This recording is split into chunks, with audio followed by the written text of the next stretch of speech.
Assalamualaikum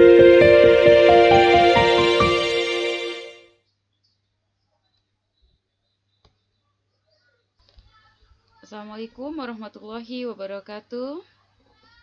Selamat beraktivitas anak-anakku semuanya. Semoga kalian dalam keadaan sehat walafiat, amin.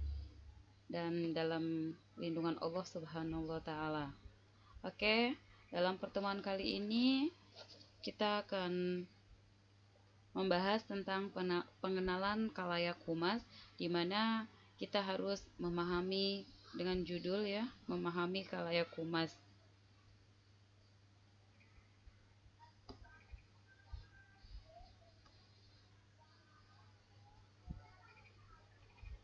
Oke, kita langsung buka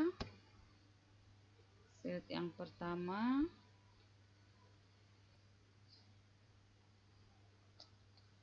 Yang pertama yaitu gimana pengertian khalayak humas.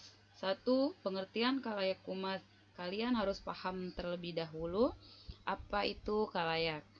Khalayak itu adalah publik atau masyarakat umum bisa dikatakan, di mana hubungan masyarakat kita harus tahu dengan siapa kita harus menjaga hubungannya, yaitu bagaimana kita mengerti, memahami atau melakukan hubungan terhadap masyarakat itu seperti apa, kayak gitu ya.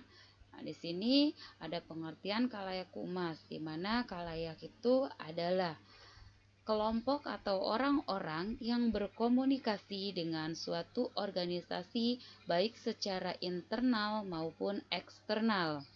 Atau khalayak juga sering disebut dengan istilah publik, di mana tadi Ibu juga sudah menjelaskan bahwa khalayak itu adalah publik atau orang banyak atau masyarakat ya. Nah, di sini kita akan pelajari tentang di mana khalayak juga dapat dikelompokkan, ada beberapa kelompok ya, yaitu 1 tentang publik internal. Di mana publik internal itu adalah publik yang berada dalam organisasi.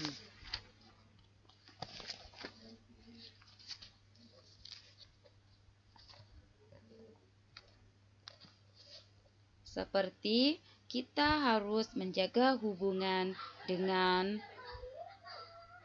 pelanggan, maksudnya bukan pelanggan ya, kalau di dalam organisasi yaitu ada manajer, karyawan, atau pemegang saham ya. Dan yang kedua adalah publik eksternal.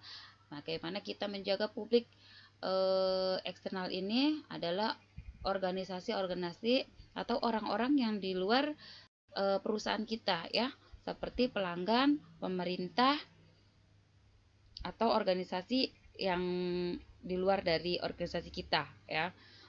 Yang ketiga yaitu publik primer, di mana publik primer adalah publik yang paling penting bagi organisasi. Seperti kita contohkan, kita kan udah tahu khalayak itu adalah masyarakat ya, di mana di sini dikelompokkan ada publik primer, publik sekunder, atau publik manajerial. Publik primer itu seperti kayak kebutuhan pokok kita ya, dimana dalam kehidupan kalau pelajaran ekonomi tentang primer, kebutuhan primer itu sangat penting untuk manusia ya. Dan di sini juga sama seperti itu.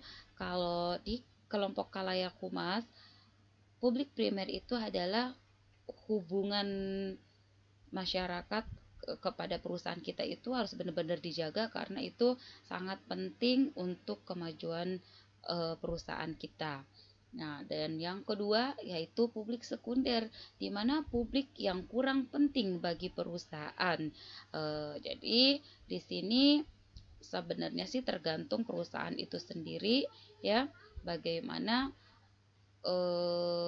menyikapi khalayak tersebut penting atau tidak untuk perusahaan, kayak gitu. Kalau memang tidak penting tapi tetap dalam organisasi, dalam perusahaan kita juga tetap harus menghargai, kayak gitu ya. Dan publik material di mana publik yang bisa diabaikan oleh perusahaan. Jadi ya kita tidak terlalu menjaga, atau kita tidak menjaga juga nggak apa-apa, tapi dalam organisasi sih ke semua orang itu ya harus tetap dijaga atau dipelihara hubungannya ya dengan baik, agar citra positif perusahaan juga dikenal baik oleh masyarakat. Nah, ini yang ketiga sebenarnya, macam-macam khalayak humas, di mana macam-macam khalayak humas terbagi menjadi 8, yaitu masyarakat luas. Masyarakat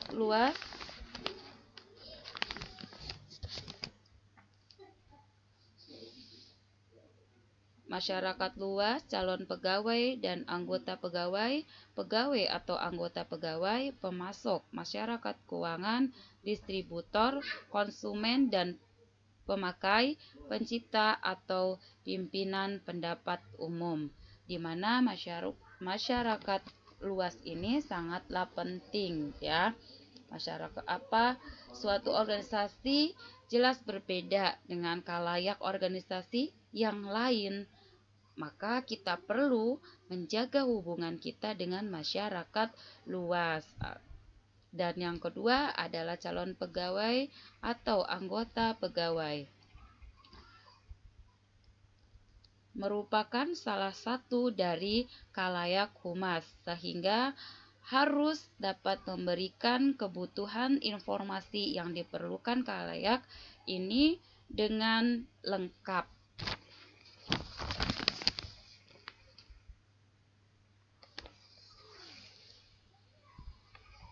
Selanjutnya yaitu pemasok. Pemasok itu pihak-pihak yang memasok kebutuhan yang diperlukan oleh organisasi dalam menjalankan operasionalnya.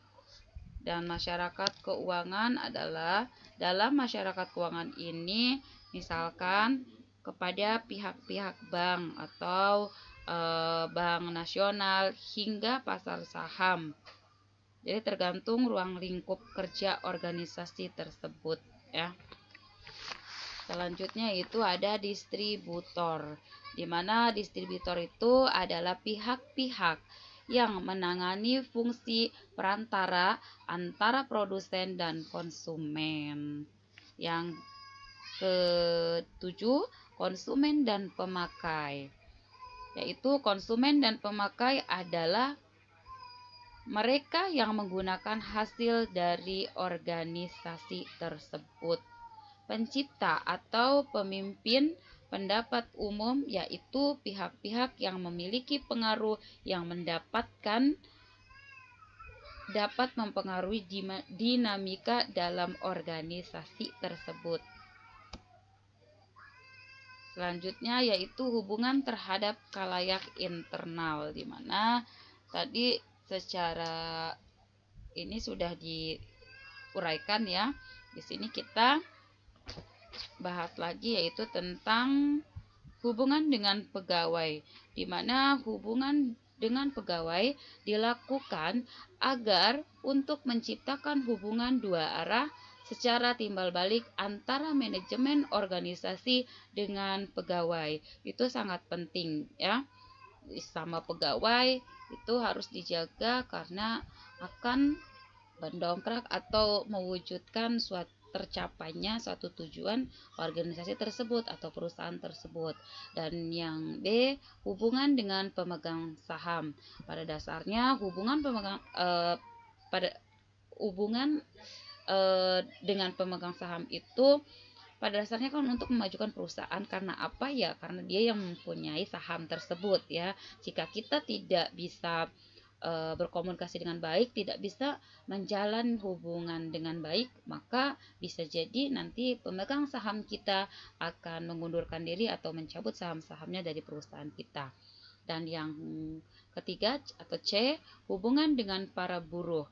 Nah, hubungan para buruh ini baik antara pimpinan organisasi dengan serikat buruh itu harus dijaga ya, karena agar para serikat buruh itu tidak mendemo atau apa, kalau misalkan ada sesuatu masalah itu bisa dikomunikasikan dengan baik, tidak langsung turun di jalanan kayak demo-demo kayak gitu, tidak usah. Karena kalau misalkan para serikat buruh dengan pimpinan organisasi itu berhubung dengan baik, maka permasalahan yang ada di situ pasti akan dibicarakan dengan baik. Dan yang D yaitu hubungan dengan manajer. Kenapa perlu dipelihara atau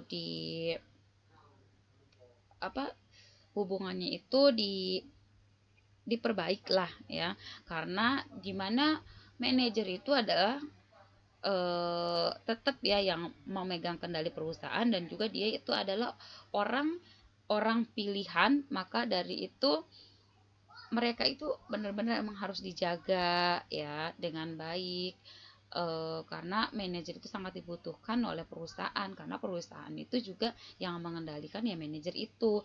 Maju mundurnya perusahaan ya tergantung manajernya ya. Nah, selanjutnya di sini ada hubungan terhadap khalayak eksternal, di mana khalayak eksternal ada hubungan dengan pelanggan, hubungan dengan pelanggan, hubungan dengan komunitas, hubungan dengan pemerintah, hubungan dengan media dan press, hubungan pemasok, hubungan dengan distributor, dan hubungan dengan bidang pendidikan, dan yang terakhir adalah hubungan dengan khalayak umum, di mana hubungan dengan pelanggan harus dijaga agar para pelanggan menerima produk atau hasil karya dari perusahaan kita. Dan yang kedua adalah hubungan dengan komunitas. Itu sangat penting juga ya, karena untuk agar masyarakat di lingkungan sekitar organisasi dapat menerima kehadiran perusahaan kita ataupun produk-produk yang akan nanti kita keluarkan. Hubungan dengan pemerintah. Yang ketiga yaitu hubungan dengan pemerintah, di mana kita menjaga hubungan dengan pemerintah itu untuk atau agar apa yang pemerintah inginkan, kebijakan di pemerintahan, kita juga harus mengikutinya, tidak boleh menyimpang. Karena kalau misalkan tidak standar dengan kebijakan pemerintah, kita juga akan mendapatkan masalah. Nah, maka dari itu kita juga harus menjaga dengan hubungan pemerintah, di mana kita itu harus berkomunikasi. Kita harus tahu bagaimana kebijakan-kebijakan pemerintah untuk perusahaan atau organisasi itu seperti apa. Kita harus tahu, kita harus berhubungan dengan baik ya. Dan yang keempat yaitu hubungan dengan media dan press, di mana media dan press itu sangat penting karena mereka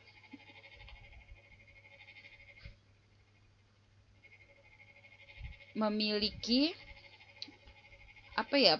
perkembangan. Kalau misalkan ada sesuatu yang viral, mereka bisa mempublikasikan bagaimana perusahaan kita atau organisasi kita lagi sedang bermasalah, atau kita misalkan sedang menghadirkan produk-produk kita bisa melalui media press ini ya. Makanya kalau misalkan hubungan kita tidak baik, bisa aja orang media bisa menyebar hoak-hoak yang ada yang kita tidak inginkan kayak gitu. Nah, yang selanjutnya adalah hubungan dengan pemasok, di mana hubungan dengan pemasok ini ya perlu juga dijaga, karena agar para pemasok ini tidak berhenti untuk mengirimkan kebutuhan-kebutuhan yang kita butuhkan. Distributor, di mana distributor itu harus dijaga karena distributor merupakan pihak yang menjadi hubungan produk kepada konsumen. Dan yang ke G ya, hubungan dengan bidang pendidikan, di mana hubungan pendidikan ini dapat diwujudkan melalui pemberian sumbangan kepada siswa maupun pembangunan sekolah, melakukan program bapak asuh dan lain sebagainya. Ya, maksud di sini adalah bagaimana kita kalau misalkan ada keuntungan kita alihkan untuk membantu para pelajar-pelajar yang kurang mampu mungkin ya, tetapi dia mempunyai keinginan atau mempunyai cita-cita atau dia mempunyai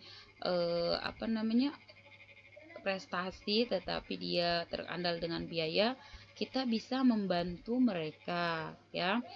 Dan itu kita juga kalau misalkan mereka sudah lulus, kita bisa mengambil mereka menjadikan karyawan atau menjadikan anggota di organisasi kita. Nah, yang selanjutnya itu hubungan dengan khalayak umum, di mana khalayak umum itu adalah luas ya. Khalayak umum itu dilakukan agar perusahaan dan produk dapat diterima dengan baik sehingga pada akhirnya khalayak umum ya akan menjadi konsumen dari produk yang dihasilkan perusahaan. Mungkin itu saja yang dapat saya sampaikan. Kurang lebihnya mohon maaf. Terima kasih. Wassalamualaikum warahmatullahi wabarakatuh.